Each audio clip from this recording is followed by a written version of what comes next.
Assalamualaikum warahmatullahi wabarakatuh.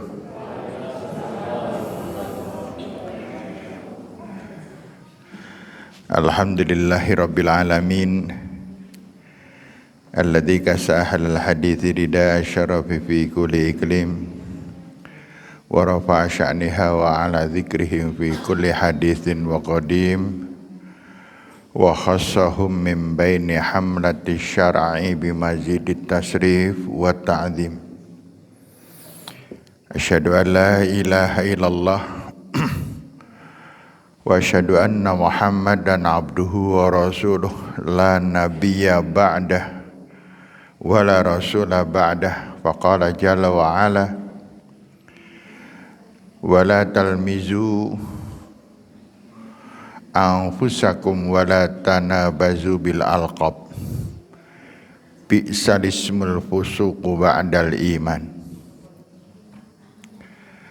Rabbi syrah li sadri wa yassir li amri wahlul 'uqdatam min lisani yafqahu qawli, amma ba'd.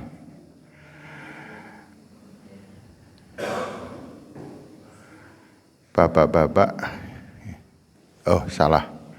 ibu-ibu dan bapak-bapak yang saya hormati. Ini pelajaran buat kita. Kalau di situ ada ibu-ibu, di situ ada bapak-bapak, maka yang disebut pertama harus ibu-ibu. Kenapa? Karena Allah lebih memuliakan wanita daripada laki-laki. Jadi saya sengit nek ana wong lanang kemendus. Iya, karena orang laki-laki itu di hadapan Rasul, di hadapan Allah itu ranking 4. Ya, ranking 4 itu juara harapan 1. Hadiahnya sajadah. Sementara ibu juara 1. Hadiah 10 juta. Juara kedua ibu lagi, hadiah 7,5 juta. Juara ketiga ibu lagi, juara 5 juta. Juara keempat laki-laki, hadiah sajadah, kan gitu. Ya, makanya bapak-bapak hati-hati. Neraka kita terletak di wanita. Saya nggak usah ingatkan, ibu-ibu lebih paham tentang hal ini. Ya, berani mencucu dengan suami neraka. Gitu. Ya. Baik bapak-bapak, ibu-ibu, saya masih megap-megap dari Kauman ke sini lari-lari. Iya, pakai sepeda motor sih. Diantarkan oleh anak saya buka WA, astagfirullah, lah ini maghriban di sana. Masalah saya tadi maghriban di Al Mansur. Kemudian saya sholat sunat masjidan, nelpon saya. Ya, sedang sholat nggak berani kan nerima, betul? Iya, saya buka, kok saya ditelepon, kenapa? Tumben banget Mas Jidan itu nggak pernah seumur hidup nelpon saya.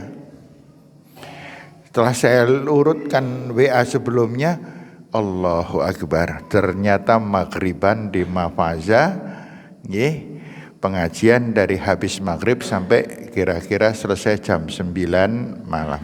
Ya, begitu ya? Begitu ya Mas Ahmad ya? Baik ibu yang saya hormati, bapak-bapak yang saya hormati, santai aja. Saya kalau pengajian selalu santai, nggak pernah bersetegang, nggak pernah sampai meneteskan air mata gitu. Begitu panjenengan bangun, rampung. Ya, yang ngantuk tentu. Baik bapak sekalian dan ibu yang saya hormati, di dalam kaidah itu definisi iman ialah,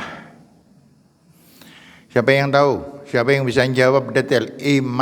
Al-imanu huwa,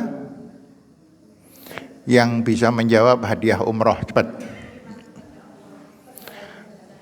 Iman huwa, terus sampai ke bahasa Arab dong.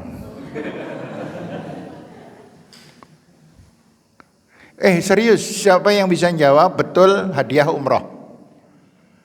Bayar sendiri, cepat. Al imanu huwa aqdun bil qalbi wa iqrarun bil lisani wa amalun bil arkani. Aqdun artinya apa? Akad nikah itu artinya apa? Aqdun. Tidak, bukan perjanjian. Aqdun, akad, ikat.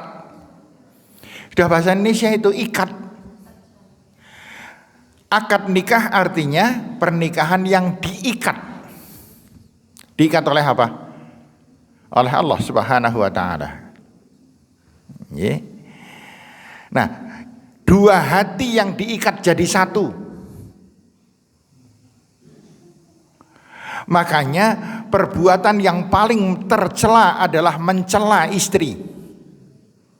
Perbuatan yang berdosa besar adalah mencela suami,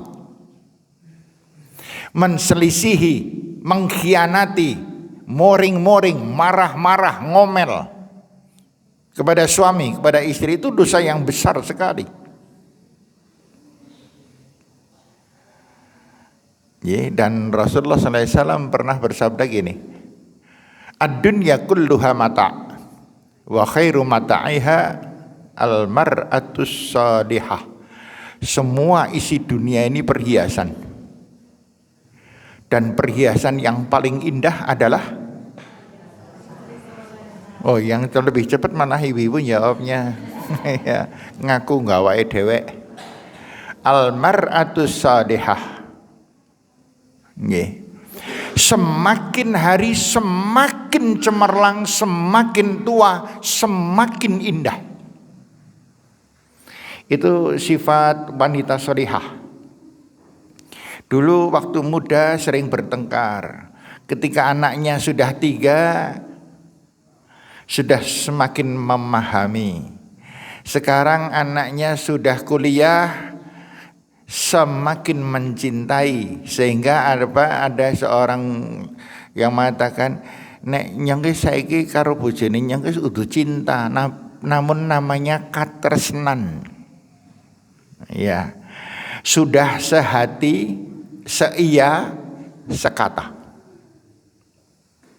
Ada di antara ibu-ibu yang masih suka marah-marah dengan suami, Bu?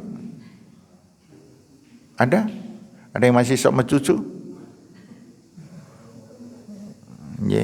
Nek bapak-bapak saya paham. Iya.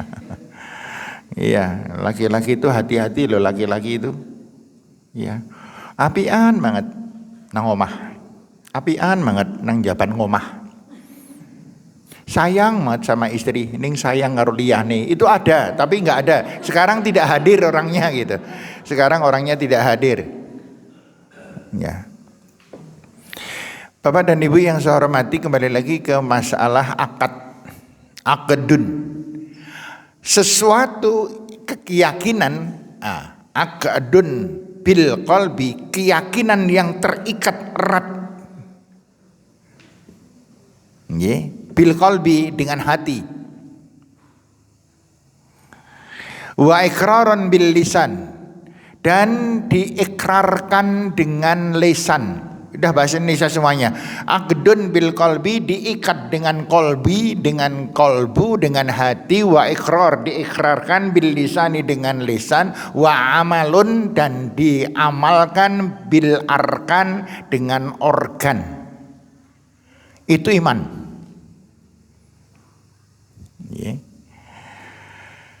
Maka apabila sesuatu yang terikat di dalam hati ini goyah, maka orang itu berbuat dosa. Sehingga di dalam hadis Rasulullah SAW, la yazni zani hina yazni wa huwa mu'min. Tidak ada orang yang berbuat zina kok dalam keadaan beriman kepada Allah. Pasti sedang kafir. Loh, ternyata ikatan ini kadang-kadang lepas, kadang-kadang terikat. Wala yashrabu syaribul hamr bahwa mukmin, dan tidak ada orang yang minum minuman keras dalam keadaan beriman. pasti dalam keadaan kafir.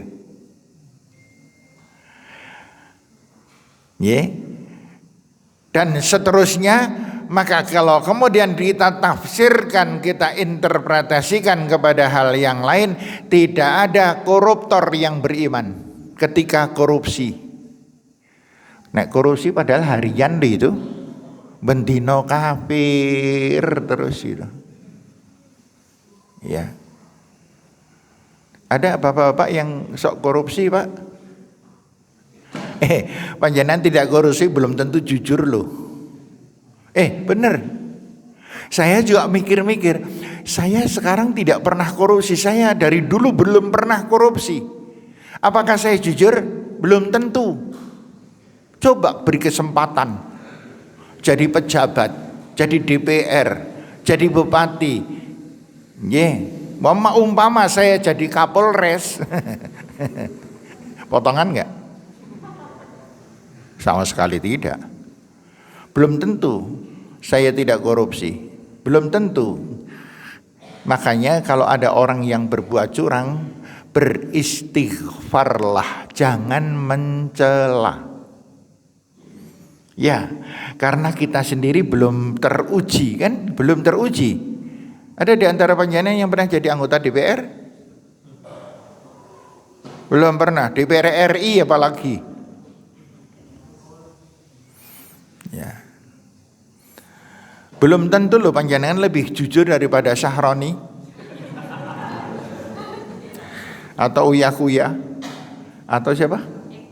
Eko Patrio atau Nafa Urbah atau siapa lagi ini lagi yang ngetren lagi umur. Iya. Lagi hebat-hebat itu. Ini Sri Mulyani. Kemudian siapa lagi? Ya. Kita lanjut. Al-imanu yazid wa yanqus. Itu minimal kita. Kadang-kadang sedang bagus banget, kadang-kadang sedang yangkus, sedang surut. Terasa enggak panjenengan ibu-ibu kalau sholat kadang-kadang terasa khusyuk sekali, kadang-kadang gelambiar karu-karuan. Terasa enggak itu? Iya. Tadi sholat maghrib jamaah ini ngalamun atau khusyuk? Saking seringnya ngalamun nganti orang kelingannya sih mengalamun apa ora ya kan gitu. Iya. Saya jadi teringat dengan orang yang mau berangkat haji. Ini Bu Fatim ini baru berangkat haji. Masa ingat panjenengan ketika siap-siap, Pak Indro juga. Siapa lagi yang pulang haji ya? Bu Fatim, Pak Indro. Oh ya, yang saya tahu hanya 2. Atau yang ngaku hanya 2. Itu siap-siap, ya Allah gitu. Setahun siap-siapnya untuk manasiknya, untuk ini dan lain sebagainya. 2 bulan sebelum keberangkatan, pakaian sudah ditata, dicatati, yang harus dibawa apa, yang sudah tersiapkan, dicentang dan lain sebagainya. Setelah koper datang, sambil sholat, Allahu Akbar. Olah oding nyar gawa kae urung sida. Kudune loro apa telu ya? Telu wae lah. Walah, ya ampun, kayaknya urung tak gowo ya. Padahal wis engko tak anu lah. Begitu assalamualaikum langsung buka koper gitu ya. Diteliti lagi, dimasukkan lagi, dikeluarkan terus, buka tutup terus sampai hari H berangkat. Dan di antara jamaah haji ada yang kopernya dirut-rut pakai tali plastik banyak sekali, jebol karena apa? Karena lensitingnya jebol. Ada yang kesindir ini panjenengan yang dulu berangkat haji kaya nyong, yakin nyong lensitingnya yo jebol gitu kan ya. Segitu untuk perjalanan berapa hari? 40 hari. Diperkirakan susah atau senang? Senang. Rata-rata orang haji itu senang, minimal ceritane gitu loh ya. Minimal ceritanya ya Allah di satu nikmat sekali gitu, padahal ora tau maring masjid. Nah, Bapak serta Ibu yang saya hormati, jangan lupa sekali lagi, ada di antara panjenengan di kampung panjenengan orang meninggal dunia pulang lagi? Ada? Belum ada? Kemungkinan ada? Kemungkinan ada? Orang sudah setengah bulan meninggal dunia, kemudian untuk bengi-bengi Bali wis rondal-rendel gitu. Enggak ada, tidak akan ada. Demi Allah tidak akan ada itu.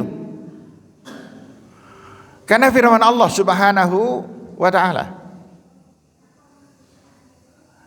Dan kita sekarang ini sedang mempersiapkan diri untuk menghadap Allah. Jangan lupa itu. Walan tadri fi ayyi ardin tamut. Kamu tidak akan pernah tahu kapan akan meninggal. Kapan meninggal, dalam keadaan apa, dikubur di mana, tidak pernah akan tahu. Saya punya Mbak Yu, pernah hidup di Surabaya, pernah hidup di Medan, pindah lagi di Gresik, pindah lagi di Jakarta, kemudian pindah lagi yang terakhir di Surabaya, pensiun pulang ke Wonosobo, meninggal dunia di Surabaya, dikuburkan di mana? Di Bangil. Loh kok bisa kayak ngono? Iya, sedang Covid misalnya. Dia KTP-nya KTP Wonosobo, meninggalnya di Surabaya. Tidak boleh dikubur di Surabaya. Akhirnya kemudian mencari kuburan yang terdekat. Akhirnya mendapatkan di Bangil. Akhirnya disarekke di Bangil. Tidak ada yang mengantarkan, tidak ada yang ini, hanya para petugas dari kesehatan totok yang nguburkan karena dianggap Covid. Kalau dulu kan ada istilah di Covid ke wae, di Covid ke wae. Gitu. Ya, walan tadri fi ayyi ardin tamut. Kita tidak pernah tahu dalam keadaan apa. Tahu Pak Safrudin Jitu Utama? Itu hari Rabu masih sehat, segar, bugar. Beliau masih ngawasi bengkelnya. Hari Kamis pagi dibawa ke PKU. Di PKU dirujuk ke Margono. Sampai di Purbalingga meninggal dunia ketika malam hari Kamis malam Jumat jam 23. Hari Rabu masih segar bugar. Gitu nggih. Kayak kita. Ya Allah, Pak Haris ke malam Senin nih ngisi pengajian. Lah kok saiki malam Rebo gen sehat walafiat, itulah engko meninggal dunia. Ya, Pak. Ya. Dalam 2 bulan ini ibu-ibu bapak, saya takziah yang terkesan 5 kali, yang saya mengesan 2 atau 3 bulan lah. Yang pertama meninggal dunia usia 27 tahun. Laki-laki atau perempuan? Perempuan. 27 tahun. Yang kedua di Wadah Selintang 28 tahun. Perempuan. Yang ketiga 26 tahun. Perempuan. Yang keempat 27 tahun. Perempuan. Dan yang terakhir 27 tahun laki-laki. Kesimpulannya, laki-laki dan wanita lebih mudah meninggal yang mana? Hati-hati panjenengan. Hati-hati panjenengan. Tetapi ada orang mengatakan tidak, Pak. Yang lebih mudah meninggal dunia itu laki-laki. Loh kok iso? Buktinya lebih banyak janda daripada duda. Betul? Di kampung panjenengan coba dihitung dudanya berapa, jandanya berapa. Nih kalau di sini ndak, sudah masih lengkap, masih lengkap. Di kampung saya, di RT, bukan di kampung, di RT saya itu jandanya 6. Janda 6, 1, 2, 3, 6. Dudanya 1. Gitu. Kalau begitu lebih mudah laki-laki yang meninggal dunia. Buktinya dudanya sedikit dan jandanya yang banyak. Artinya suami lebih banyak meninggalkan. Yang lebih banyak meninggalkan itu suaminya terlebih dahulu. Hati-hati loh ibu-ibu, panjenengan suaminya hampir meninggal. Saya ngomong begini ini luwes-luwes saja, akhirnya ya kaya ngono tenanan kok. Ya. Tapi ada yang membantah. Tidak, Pak. Laki-laki itu meninggal dunia ditinggal istrinya 2-3 bulan sudah nikah lagi. Wanita tidak. Saya ada teman di Tawangsari, itu ditinggal suaminya, meninggalkan anak 6. Istrinya itu ditinggali anak 6. Yang paling kecil usia 2 bulan. 2-3 bulan yang lalu saya mendengar wisuda, putranya wisuda. Ternyata anak terakhir yang dulu umur 2 bulan sudah wisuda. 6-6-nya sudah sarjana semuanya. Karena apa? Karena wanita memang lebih kuat daripada laki-laki. Makanya banyak ibu-ibu yang sering moyoi bapak-bapak, hati-hati panjenengan, Pak. Alah wong lanang jarine sayang, jarine cinta, bojone meninggal dunia karo mikul kerendane karo milang-miling sapa ya gantine kan gitu. Ya gitu ya, Bu ya. Iya, tapi itu nyata itu. Iya, saya punya teman usianya sudah 56 tahun, 56 tahun, wanita. Saya tanya, "Mbak, jenengan kok orang nikah meneh to, Mbak?" Dia ditinggal suaminya ketika usia 48. Apa jawabannya? Lah pripun nggih? Lah kenapa? Lah mboten nonton sing lamar nggih, mboten nikah. Nek wanita kan pasif. Nggih. Makanya banyak janda. Sedangkan laki-laki di Kenteng, tetangga saya, Kenteng, siapa yang Kenteng? Enggak ada manusia Kenteng ini. Di Kenteng itu kejadian unik. Seorang laki-laki usia 81 menikah dengan seorang gadis berusia 18 tahun. Itu terjadi itu. Akhirnya mempunyai anak 1. Dan sekarang yang laki-laki dulu dong yang meninggal. Yang laki-laki sudah meninggal dunia. Itu terjadi, itu geger loh pada waktu itu. Ada 1881 dan 18 orang Kenteng itu.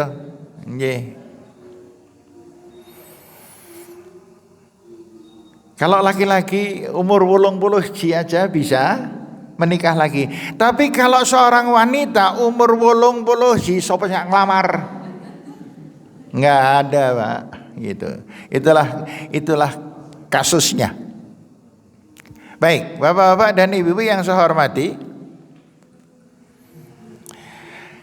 iman ini fondasi, Pak. Nggih. Bapak dan Ibu, kenapa masjid ini bisa berdiri kokoh? Apa yang menyebabkan kokohnya bangunan ini? Fondasi, Pak. Fondasi.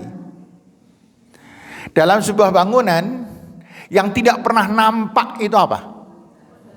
Ya fondasi juga. Iman itu tidak pernah akan tampak, Pak. Sholat kelihatan enggak? Kelihatan. Zakat kelihatan tidak? Kelihatan. Tetapi iman, tidak ada orang yang pernah melihat iman.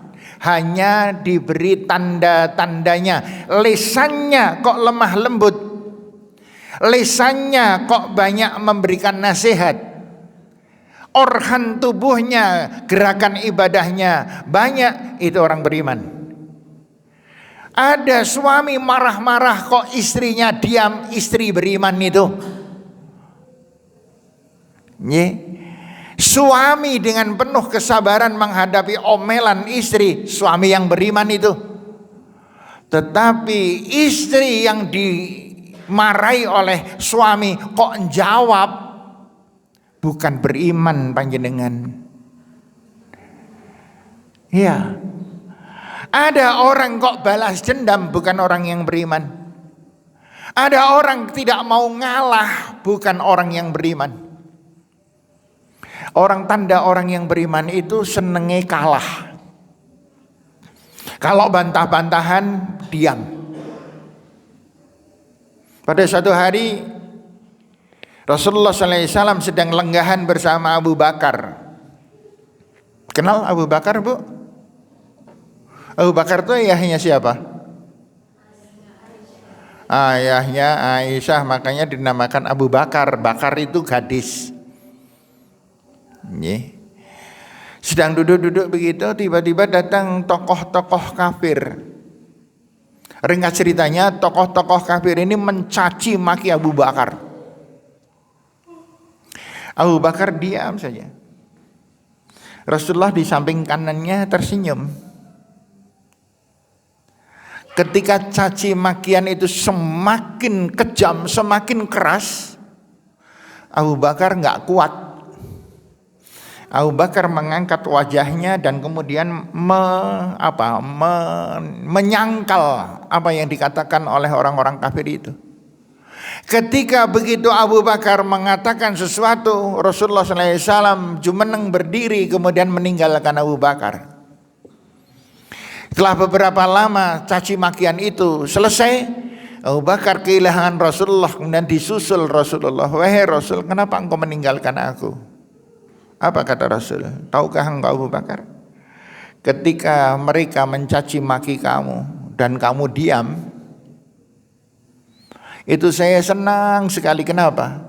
Karena berduyun-duyun datang, beribu-ribu malaikat datang mengelilingi engkau dan semuanya berdoa kepada Allah, Allahumma arhamhu, Allahumma ghfir lahu. Ya Allah, sayangilah Abu Bakar dan ampuni dosa-dosanya. Padahal kamu tahu Abu Bakar, doa malaikat tidak ada satupun yang ditolak oleh Allah. Kenapa? Karena malaikat la ya'sunallah ma amarahum bih wa yaf'aluna ma yu'marun. Karena malaikat adalah makhluk yang tidak pernah bermaksiat kepada Allah dan selalu mentaati Allah. Hati-hati bapak-bapak, kalau panjenengan mempunyai istri yang solihah, jangan pernah disia-siakan. Itu doanya makbul banget. Iya. Tapi nek sing seneng ngeyel, seneng berbuat dosa, itu ora patiya mandi dongane. Gitu. Makanya bapak-bapak dan ibu-ibu yang saya hormati, hati-hati juga panjenengan mempunyai suami yang soleh. Suami yang soleh itu tandanya apa, Pak, Bu? Banyak mempunyai suami soleh. Soleh itu tandanya apa? Satu. Salatnya selalu di masjid. Dua. Kalau ada seorang laki-laki atau suami panjenengan kok solihah, nah salatnya kerep nang omah kok. Boleh nggak sih laki-laki salat di rumah? Boleh, tapi pakai rukuh. Biar tersinggung, tidak apa-apa. Kalau yang tidak suka ke masjid, naudzubillah. Iya. Laki-laki yang solihah adalah laki-laki solihah. Laki-laki yang soleh adalah laki-laki yang salat Jumatnya tidak pernah terlambat. Ya nih, panjenengan sering terlambat nggak, Pak? Yang salat Jumat yang terlambat itu siapa? Bagaimana laki-laki salat Jumat terlambat? Yang datang tetapi khotib sudah duduk di mimbar, itu terlambat panjenengan. Kalau terlambat tidak mendapatkan fadilah hari Jumat, Jumatannya sudah kehilangan fadilah. Dalam sebuah hadis Rasulullah SAW bersabda bahwa pada hari Jumat di setiap pintu masuk masjid ada 2 malaikat yang menjaga. Yang datang mendapatkan fadilah, datang mendapatkan fadilah, datang mendapatkan fadilah, terus diabsen terus oleh malaikat yang ada di depan pintu. Begitu khatib naik mimbar ngucap assalamualaikum warahmatullahi wabarakatuh, samaah menjawab, maka kemudian malaikat yang ada di pintu itu pergi semuanya, dan orang yang datang berikutnya sudah tidak mendapatkan absensi dari malaikat. Bahasa Jepangnya le Jumatan ngecamprang. Apalagi duduk khutbah dimulai sini liar. Ininya saya ini bapak-bapak insya Allah banyak yang kesindir kok itu. Iya, wong saya kalau khutbah kan tak titeni nih sing ngantuk piro, sing telat piro gitu. Saya mengucapkan salam di waktu khutbah itu yang datang baru 1/4 mungkin ya, 1/4 mungkin itu. Nah, setelah adzan berkumandang baru datang gitu. Kemudian saya mulai khutbah masih banyak ada yang datang dari sana. Gitu. Ini laki-laki, makanya dikatakan laki-laki itu angel masuk surga, Pak. Kalau wanita mudah sekali masuk surga. Iya, Pak. Laki-laki itu angel masuk surga, wanita mudah sekali masuk surga. Laki-laki itu angel mlebu neraka, wanita mudah mlebu neraka. Loh, wanita itu hanya membalikkan hati yang tulus, hati yang ikhlas, hati yang memahami suami. Tidak senang nyalah ke suami, tidak senang ngomel. Hati yang selalu bersyukur, tidak pernah mengeluh, bleng masuk surga gitu aja. Bisa membahagiakan suami. Ada yang belum bisa membahagiakan suami? Ada? Bu, ada yang belum bisa membahagiakan suami?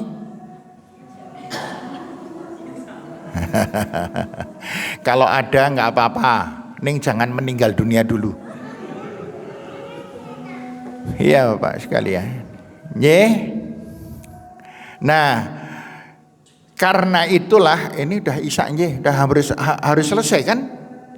Itu kan kesepakatannya. Ada adzan kita selesai. Khusus malam ini insya Allah nanti jam 9 kurang 1/4 kita selesai.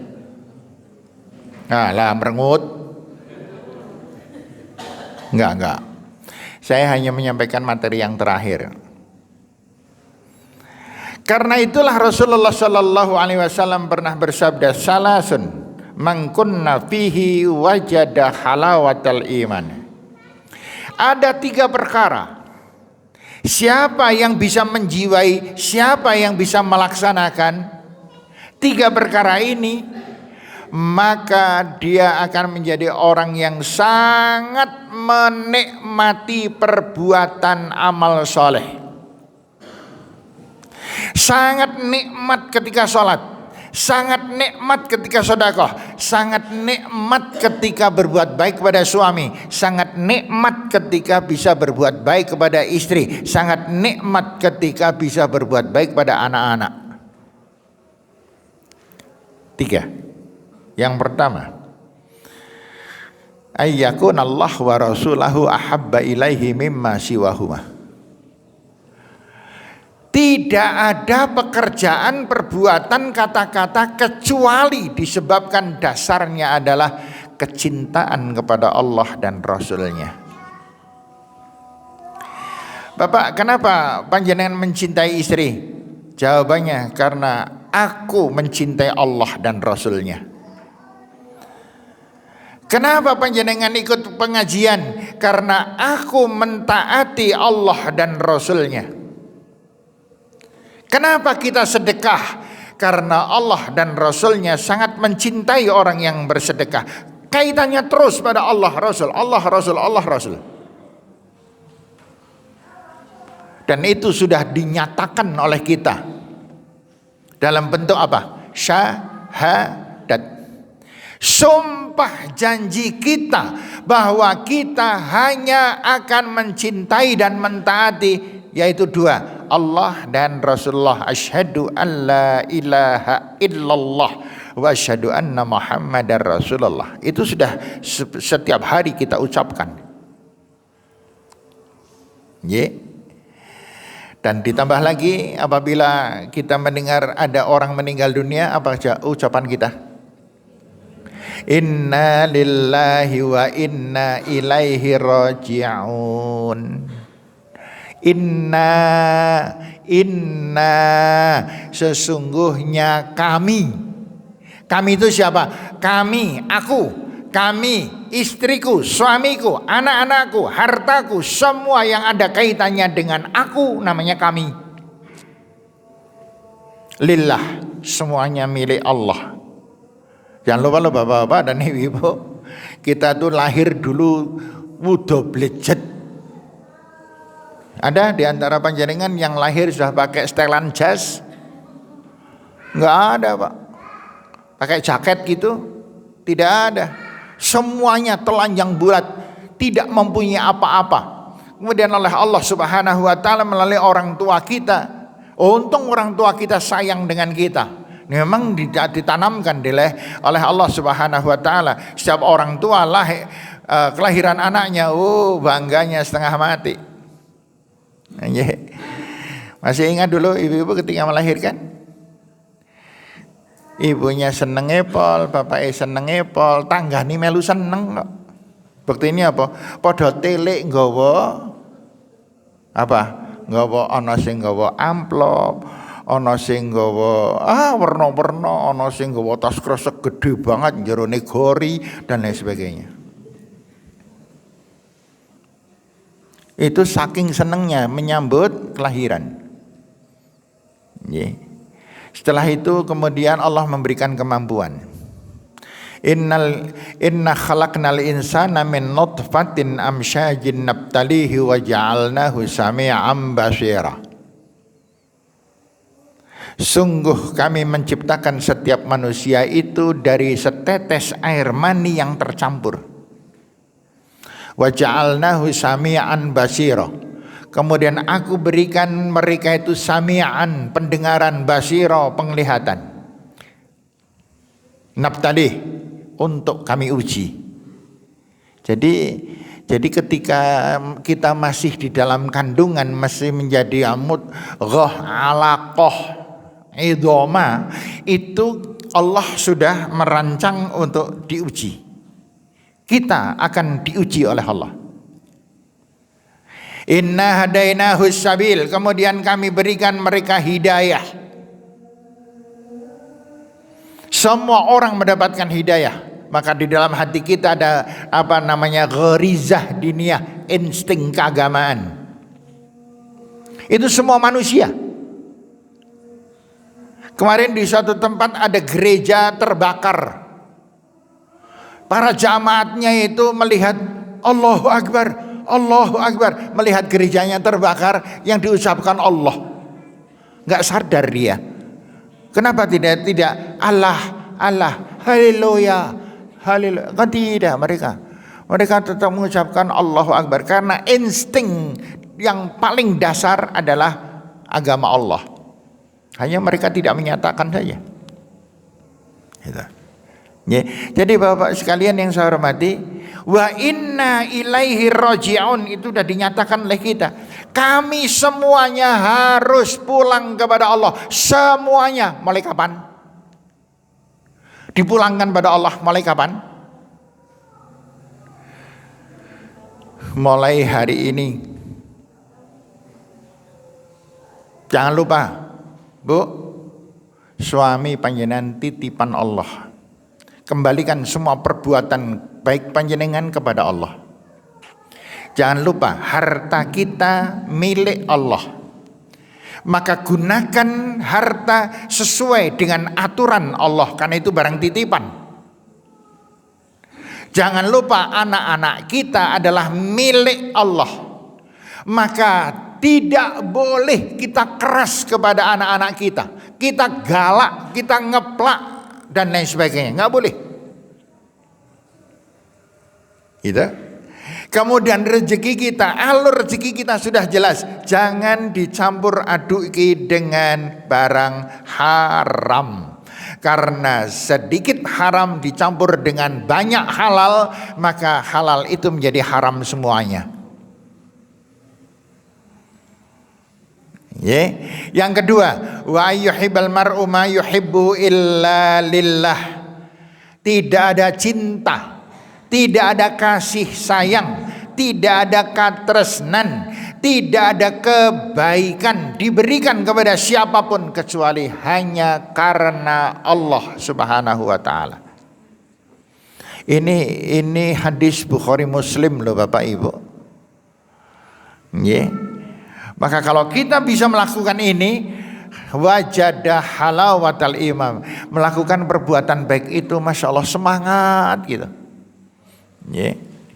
Dan yang ketiga, wa ayyakraha ya'uda fil kufri kama yakrahu ayyukdzafa finnar.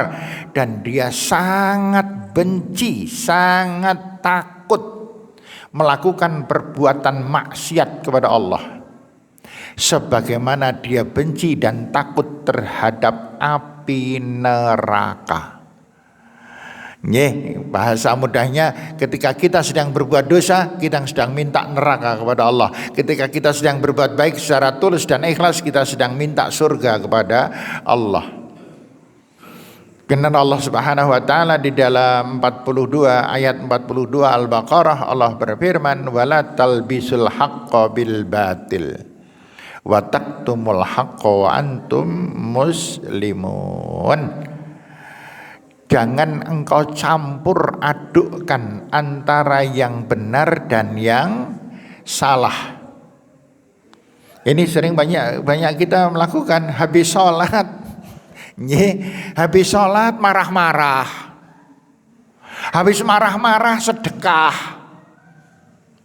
habis sedekah ngelendengi wong, habis ngelendeng berubah dalam satu hari entah berapa kali, campur aduk.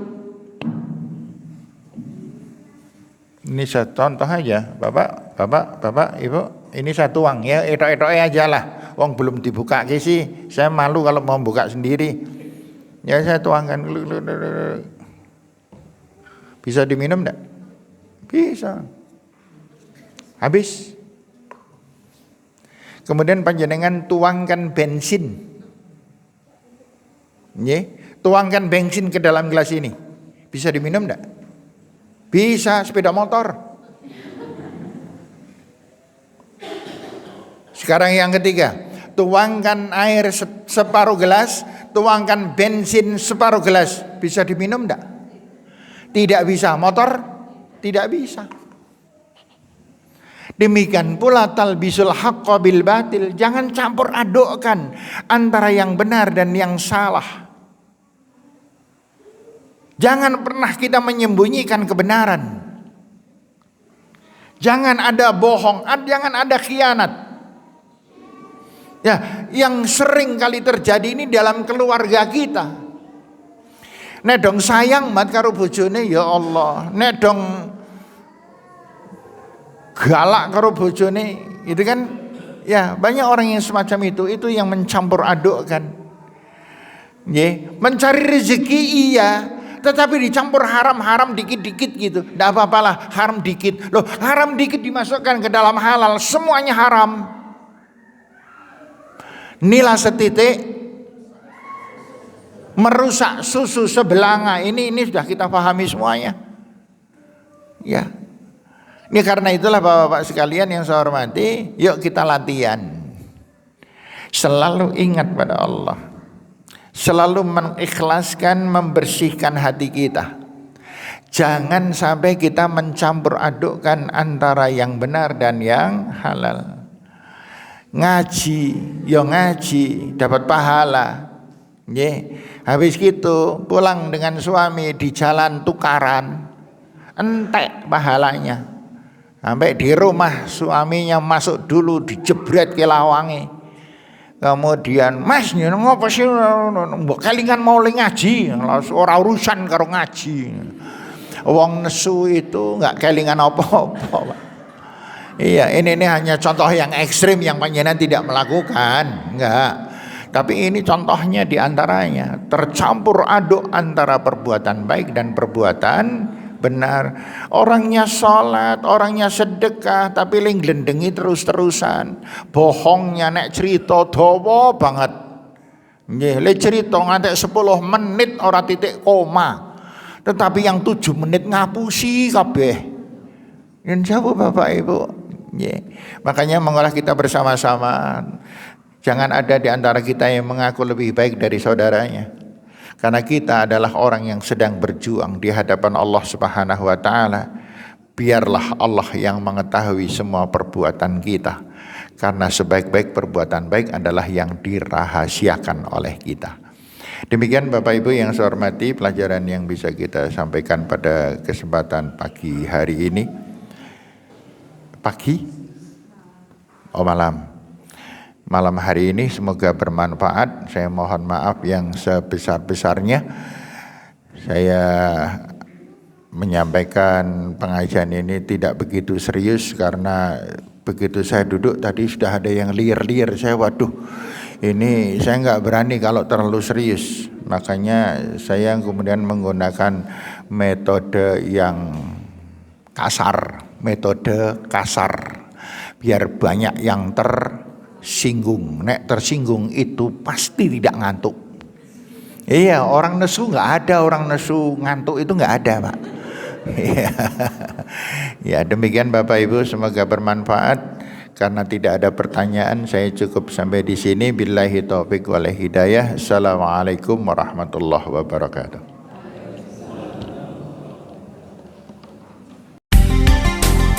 98 FM Purnama Sidi Wonosobo, mencerahkan, inspiratif.